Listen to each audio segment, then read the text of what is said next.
नाज़रीन आदाब, आप देख रहे हैं खबर खास में आज बारी है इंतखाबी जंग की ही। जी हाँ, चूंकि इंतखाबी जंग जो है वो पूरे शबाब पर है और अब अवाम की बारी है और लगभग अवाम अपना फैसला अब पहले मरहले के 71 सीटों के हवाले से अवाम अपना फैसला कर चुकी है। यह अलग बात है कि इस फैसले का ऐलान अभी जल्द नहीं होने वाला, ऐलान 10 नवंबर को ही होगा।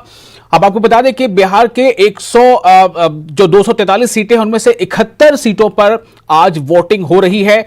कुछ ऐसे पोलिंग स्टेशन है जहां पर वोटिंग मुकम्मल भी हो चुकी, चूंकि जो नक्सल मुतासर इलाके थे वहां पर वोटिंग का जो वक्त था वो महदूद था, लेकिन बाकी तमाम जो हल्के हैं या पोलिंग बूथ्स हैं वहां पर वोटिंग शाम 6 बजे तक होगी। और अब तक जो फीसद दर्ज किया जा रहा है वो 45 से पार कर चुका है, लेकिन ये 3 बजे तक का फीसद है। उम्मीद की जा रही है कि वोटिंग फीसद 60 या उसके पार भी चला जाए।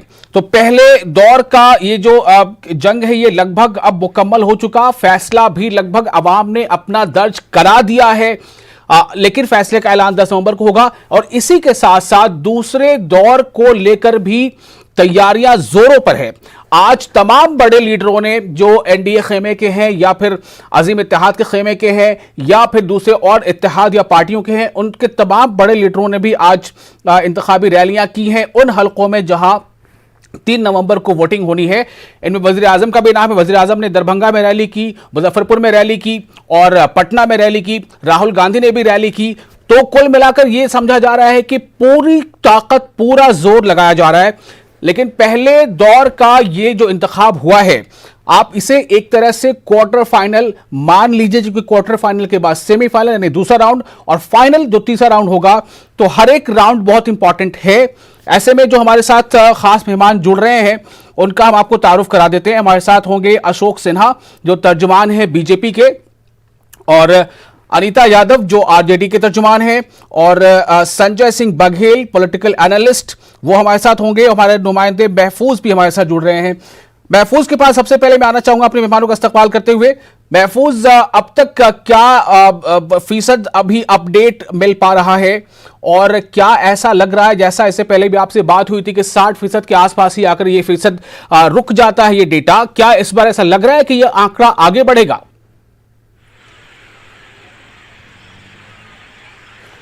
देखिए विशाल, जो अपडेट है वोटिंग परसेंटेज का, आखिरी अपडेट अभी तक नहीं आया है, लेकिन ऐसा लगता है कि 60% तक ये जा सकता है।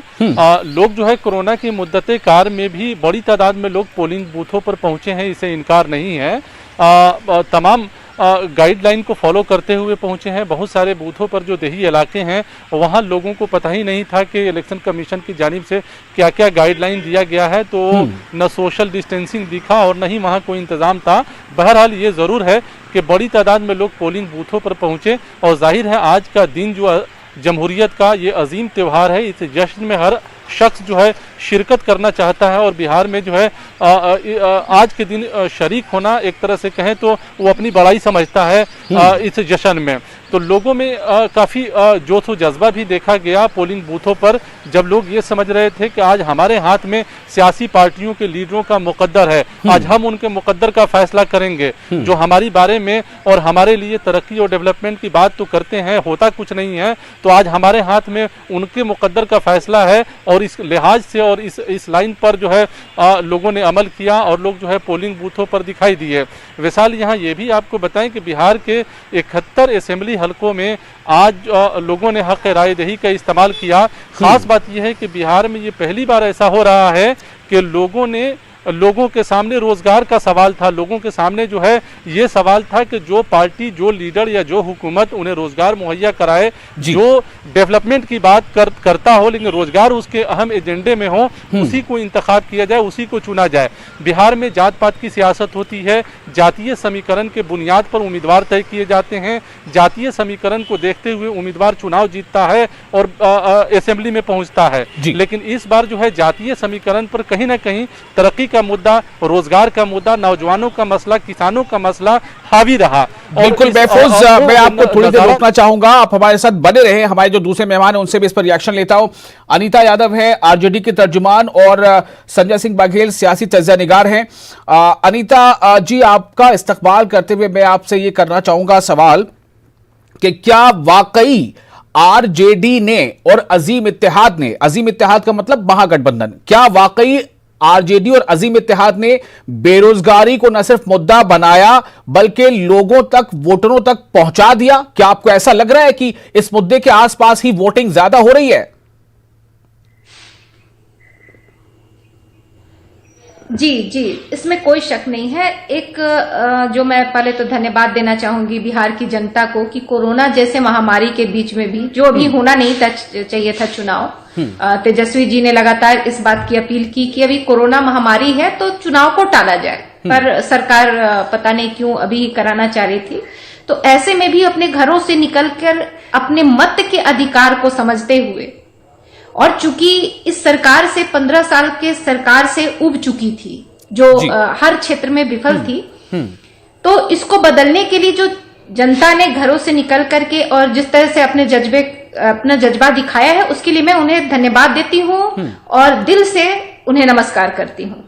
और जहां तक बात है, ये बहुत ही, आप 6 साल से देखें, चाहे वो केंद्र की राजनीति हो, केंद्र का चुनाव हो, या राज्य सरकार में जब भी चुनाव रहा है, तो भाजपा और ये संघी जो भी हैं, इस तरह के लोग वो गंदी राजनीति करे हैं, धर्म के नाम पे लोगों को बांटने का काम किया है, और ऐसी ही बेतुकी बातों को कम को मुद्दा बनाया गया है। ये पहली बार हुआ है बिहार चुनाव में तेजस्वी जी ने, जो असल में मुद्दा है देश के विकास का, युवाओं के ये का भविष्य का, तो उन्होंने रोजगार का मुद्दा उठाया और ये लोग इससे कनेक्ट हुए, क्योंकि सबसे बड़ी समस्या अभी अगर बिहार में है, जो सबसे युवा प्रदेश है, वहां बेरोजगारी बड़े पैमाने पे है। ठीक है, और लॉकडाउन के दौरान जिस तरह से युवा, वहां के जो बेरोजगार युवा हैं, पलायन कर रहे हैं, मजदूरी कर रहे हैं, उनको जो कष्ट झेलना पड़ा, तो ये बात सबसे बड़ी बात है अगर कि बिहार में, तो वो है रोजगार की बात। ठीक है, पलायन रोक दी जाए। हमारे साथ अशोक सिन्हा भी जुड़ चुके हैं, तर्जुमान है बीजेपी के। अशोक जी, पहले दौर का जो वोटिंग थी लगभग वो मुकम्मल हो चुकी है और फीसद जो 3 बजे तक का जो आंकड़ा है वो 45 के पार है।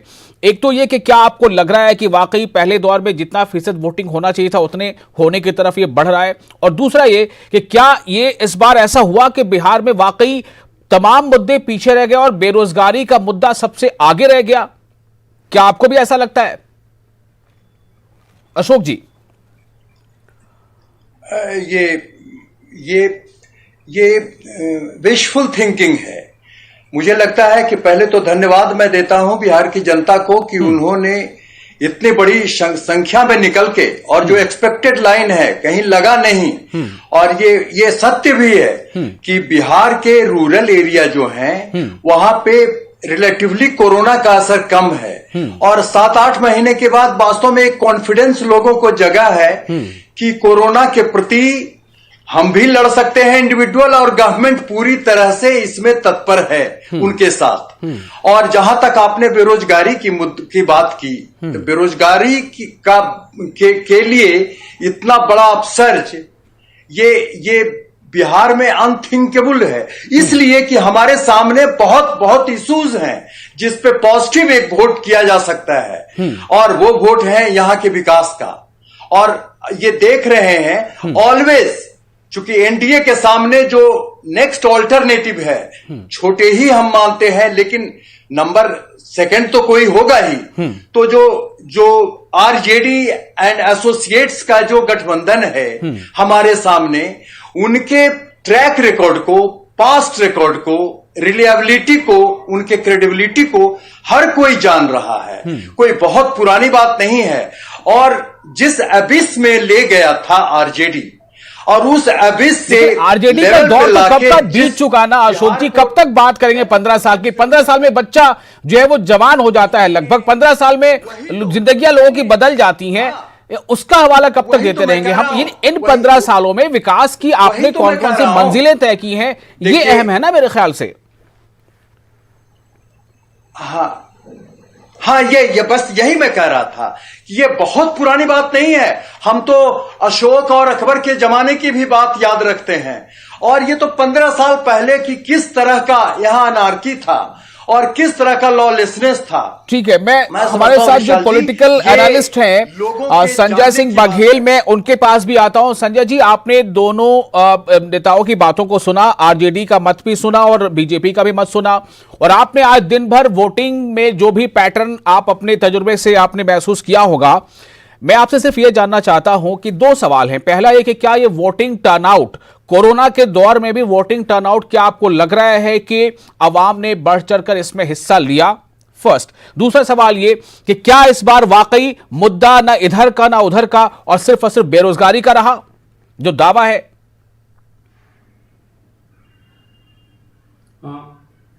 बिल्कुल आजम साहब, आपने बड़ा अच्छा सवाल किया। वो इसलिए कि इस बार का मुद्दा सिर्फ रोजगार, जाति समीकरण से हट कर है और तरक्की, रोजगार, इंफ्रास्ट्रक्चर, इन सब डेवलपमेंट को लेकर के आगे बढ़ेगा। क्योंकि बिहार का यदि पिछला इतिहास देखा जाए तो जाति समीकरण एक महत्वपूर्ण कारण रहा है, जिसकी वजह से आज का वोटिंग पैटर्न रहा है।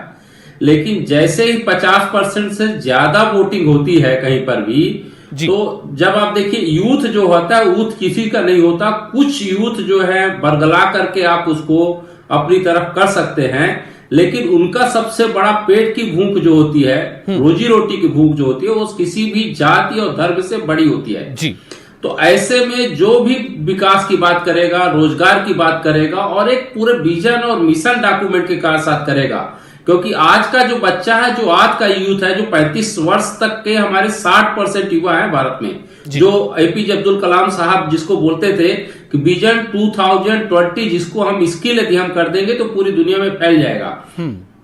तो ये 60% की जो हमारी जनता है वो बेसिकली गूगल जनरेशन की जनता है, जिसके हाथ में स्मार्टफोन है। वो जानती है कि कौन हमारे हित पे बात करेगा और कौन जो है पॉलिटिक्स, जाति समीकरण, धर्म के नाम पे यहाँ पे वोट लेने क्या है। वो किसी के झांसे में नहीं आती, वो देखती है अपना डेवलपमेंट, अपना विकास देखती है।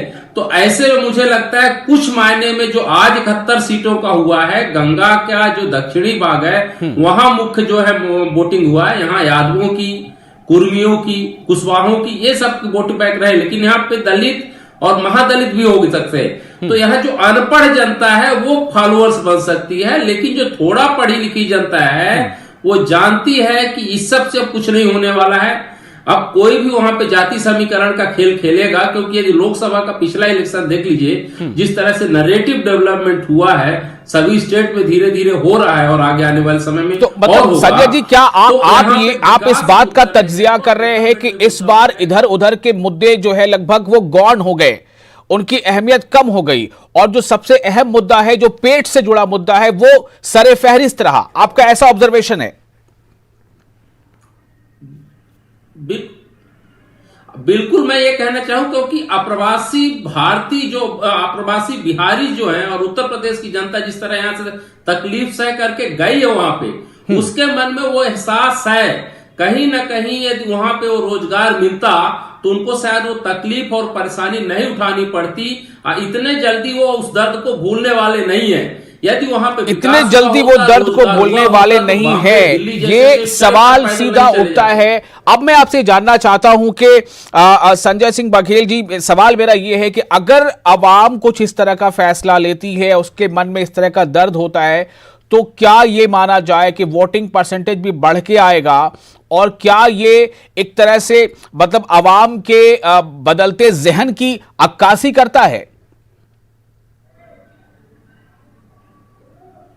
बिल्कुल बिल्कुल आजम साहब, जो मैं वोटिंग का दोपहर में बैठा था आपके चैनल में, मैं देख रहा था जिस तरह वो भीड़ उमड़ी हुई है बिना मास्क, बिना सैनिटाइजर के, जो 4-4 घंटे लाइन में लगा है वहां पे व्यक्ति, वो समझ रहा है, वो अपना पूरा मन बना कर आया हुआ है। उसमें 50% जनता कभी भी किसी के झांसे में नहीं आती, किसी के उसमें, मैं बार बार बोल रहा हूं, ये अपना मन बना के आती है, अपना दुख और तकलीफ देखती है।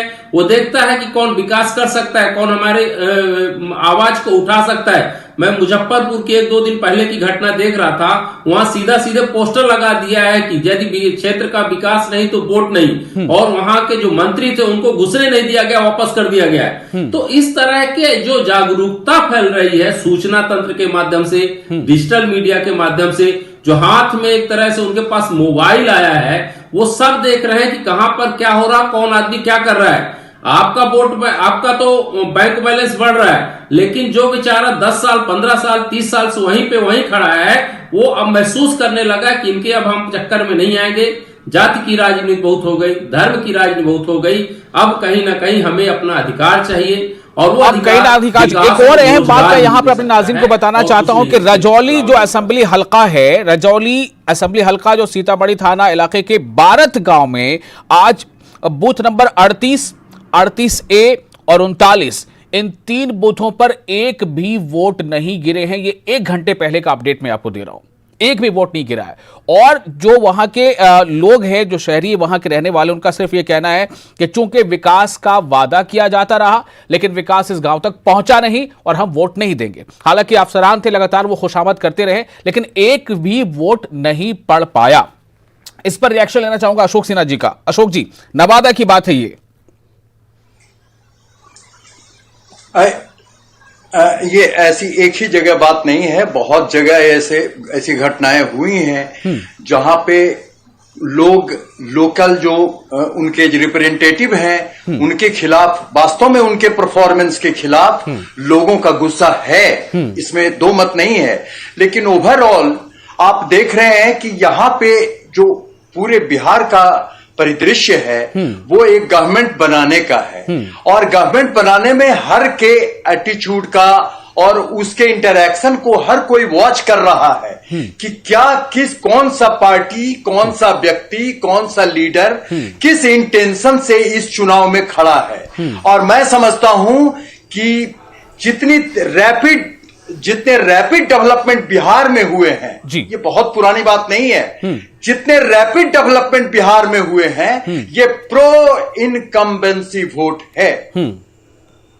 क्योंकि हमारे अनिता यादव, आपसे भी इस पर रिएक्शन लूंगा। अनिता यादव जी, सीधा अशोक सिन्हा जो है वो ये कह रहे हैं कि 15 साल जो आरजेडी का था उसको लोग भूले नहीं है, और शायद आज भी, यानी उस 15 साल के 15 सालों के बाद भी बीते 15 सालों को लोग याद रख रहे हैं।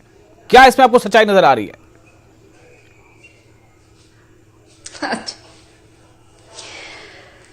ये कह सकते हैं कि बिल्कुल भ्रम में है। आप 15 साल का रट लगाए हैं, आप इन 15 साल में क्या किए हैं पहले ये बताइए। मुजफ्फरपुर में बालिका गृह में रेप कांड, हर दिन बलात्कार, बच्चों को रोजगार नहीं मिला, पलायन, बाढ़ से जनता त्रस्त, कोरोना में मुख्यमंत्री बंद रहे, कहीं नजर नहीं आए लोगों के लिए। बच्चे जो कोटा में थे उनको कहा कि अंदर आना ही नहीं, आप जहां हो वहीं रहो, बल्कि एक बार धमकी भी उन्होंने दिया कि किसी को बिहार में एंट्री नहीं मिलेगी। तो किस चीज को याद करें? 15 साल में आपने दिया क्या? कौन सा रोजगार दिया? कौन सा बेटियों को सम्मान दिया? क्या किया आपने 15 साल में, ये बताइए। आप 15 साल से सिर्फ ये रो रहे हैं कि लालू जी ने 15 साल में क्या किया। तो लालू जी ने सामाजिक न्याय की लड़ाई लड़ी, कितनों को रोजगार दिया, महिलाओं को 2 दिन का स्पेशल लीव दिया, इतना काम किया 15 साल में। विश्वविद्यालय खुलवाए, सरकारी स्कूल खुलवाए जिसको आपने बंद कराने का काम किया। इन 15 साल में कई सरकारी स्कूल बंद पड़ गए, आपने क्या किया? आप उसकी बात करें 15 साल का, आप उसका ब्यौरा दें। आप 15 साल पहले क्या हुआ इसका रोना लेके, क्योंकि आपके पास मुद्दा बचा नहीं है, क्योंकि आपके पास कोई ऐसा मुद्दा नहीं है जिसको लेकर के आप जनता के सामने जाएं कि मैंने 15 साल में ये काम किया। तो सिवाय सिर्फ उस 15 साल के रोने का, आखिर लेकिन एक सवाल यहाँ पर ये जरूर है कि 15 साल में अगर कुछ बुरा हुआ है तो क्या उस बुराई को अच्छाई में बदलने के लिए 15 साल का फिर से किसी दूसरे का शासन क्या कम पड़ जाता है? क्या वो नाकाफी हो जाता है कि फिर उसका सहारा लिया जाए कि 15 सालों से पहले 15 साल कैसा था? एक सवाल है, ये आवाम के जहन में भी है, लेकिन हम जी बिल्कुल, मैं वही कहना चाह रही हूं कि आखिर 15 साल में लालू जी ने बहुत कुछ किया और करने की कोशिश भी की। जो सबसे बड़ी बात थी कि एक सामाजिक न्याय दिलाना, पिछड़ों को आवाज देना, और भी बहुत सारे विश्वविद्यालय खोलने। ठीक है, लेकिन उस दौर की बहुत सारी तल्ख यादें भी हैं, इससे इनकार नहीं किया जा सकता अनीता यादव जी। बहुत तल्ख यादें हैं, बहुत तल्ख यादें हैं, इससे इनकार नहीं किया जा सकता। लेकिन सवाल इस बात को लेकर के है कि 15 साल बाद में जिनको 15 साल मिला उन्होंने क्या किया है। मैं एक बार फिर से अपने नुमाइंदे महफूज के पास जाना चाहूंगा। महफूज, कुछ अपडेट अगर आ चुका हो फीसद को लेकर तो मैं चाहूंगा कि आप बता दें, और साथ ही साथ ये कि क्या आप जब लोगों के बीच महफूज घूम फिर रहे थे, आपने कई बूथ का दौरा किया, कई लोगों से आपने बातचीत की, तो आपको क्या महसूस हुआ कि किन मुद्दों के आसपास ज्यादा लोगों का जो है ध्यान वो मरकूज है और उसके आसपास ही वोटिंग हो रही है? आपको क्या लगा बातचीत से महफूज? देखिए विशाल, अभी 51.91% वोटिंग 5 बजे तक का अभी अपडेट हुआ है। 6 बजे तक का अपडेट अभी होगा। मुमकिन है कुछ फीसद वोटों में इजाफा मजीद और हो जाए। जो आज पहले मरहले का इंतखाब जिन 71 असेंबली हल्कों पर हुआ है उसमें 51.91% वोटिंग परसेंटेज मतलब ये माना जाए तकरीबन 52%, 51.9 मतलब 52%। ये 5 बजे तक का आंकड़ा है, जबकि ये हम सब जान रहे हैं कि वोटिंग का जो टाइम है वो 6 बजे तक बढ़ाया गया है नक्सल मुतासर इलाकों को छोड़कर। ठीक है महफूज, तो अब मेरा जो दूसरा सवाल था महफूज वो यही है कि मुद्दे जो हैं वो आपको क्या लोगों से बातचीत में अंदाजा हुआ जब आप घूम फिर रहे थे? चूंकि हमने जिन जिन पार्टी के लीडरों से पूछा है उनका जाहिर सी बात अपने पार्टी लाइन से जवाब होता है, आपने क्या महसूस किया? देखिए, जब हम लोग मुख्तलिफ पोलिंग बूथों पर गए तो एक बात साफ तौर से यहाँ नजर आई, सियासी पार्टियां 15 साल बनाम 15 साल की सियासत में आम लोगों को उलझाना चाहती है। आम लोगों के सामने एक मुद्दा जो सामने सियासी पार्टियों की जानिब से आया वो रोजगार का मुद्दा आया, जिसको लेकर लोगों में खुशी है और लोग जो चाहते हैं कि वो रोजगार के मुद्दे पर और बेरोजगारी के सवाल पर सियासी पार्टियों को वो इंतखाब करें ताकि उनके मसले हल हों। लेकिन ये बात बिल्कुल सही है कि अपोजिशन हो या बरसरे इक़्तिदार पार्टी हो, दोनों पार्टियां और दोनों इत्तेहाद की तमाम पार्टियां 15 साल बनाम 15 साल की सियासत करके उस आम और गरीब तबके को फिर से इस्तेहसाल कर रही हैं जिनके घरों में 2 वक्त का खाना नहीं है। 80 रुपये किलो प्याज खरीद कर कोई खा नहीं सकता है। विशाल, जब हम लोग एक गांव में गए आज जहां पे बड़ी तादाद में लोग पोलिंग बूथों पर पहुंचे थे और 4-4 घंटे से वो इंतजार कर रहे थे वहां पे वोट डालने का, लेकिन उनकी माशी हालत और उनकी तंगहाली और उनसे बात करके अंदाजा ये होता है कि सियासी पार्टियों ने भले ही उनके मुकद्दर को बदलने का फैसला किया हो, लेकिन हकीकत यह है कि उनकी आम जिंदगी और आम बुनियादी मसले तक को हल करा पाने में नाकाम रहे हैं। जब एक शख्स जो है बगैर चप्पल के और एक कपड़े में कई महीने गुजारता हो, जिसके खाने की थाली में खाना ठीक से नहीं मिलता हो, जो प्याज नहीं खरीद पाता हो, जो सत्तू खाकर जिंदगी गुजारता हो, उसके दर्द का अंदाजा सियासी पार्टियों के बड़े लीडर नहीं लगा सकते हैं। उनके नजदीक 15 साल और बनाम 15 साल की सियासत में उन्हें मजा आता है और इस मजा को पॉलिटिकल इशू बनाकर लोगों के सामने ये पेश करना चाहते हैं कि एक पार्टी 15 साल पहले वो खराब थी और दूसरी पार्टी ये कहती है कि 15 साल में मौजूदा हुकूमत खराब है, उसने बिहार के लिए कुछ नहीं किया है। सवाल यह है कि दोनों पार्टियां जो 15 साल और 15 साल की हुकूमत की है और इसी दोनों पार्टियों के बीच में तमाम पार्टियों का इत्तेहाद रहा है, क्या आम लोगों के लिए क्या सोचा गया है? अगर वो सोचा गया रहता तो आज आम लोगों चलिए, महफूज आपने बहुत अच्छी जो वहां से फीडबैक आपने दिया लोगों से बातचीत का, मैं इस पे एक संजय सिंह बघेल साहब से रिएक्शन लूंगा और मैं साथ साथ ये भी लेकिन जल्दी से बता दूं कि जो 51.9 यानी 51.9% जो दर्ज किया गया है 5 बजे तक का जो फीसद है उसमें जो सबसे ज्यादा है वो है जमुई 57.41, कैमूर 55.95 और लखीसराय 55.44। बघेल जी, आपने अपने नुमाइंदे महफूज को अभी सुना होगा और जो वोटिंग फीसद है वो भी सामने है। मैं ये जानना चाहता हूं कि क्या कोरोना के खतरे के बावजूद अगर ये फीसद 60 या उसके ऊपर जाता है तो ये क्या इशारा करता है? एकदम संक्षेप में बताइएगा। आजम साहब, यदि ये मैं तो बोलता हूं 55 के आसपास भी पहुंचता है तो बहुत अच्छे रिजल्ट होंगे।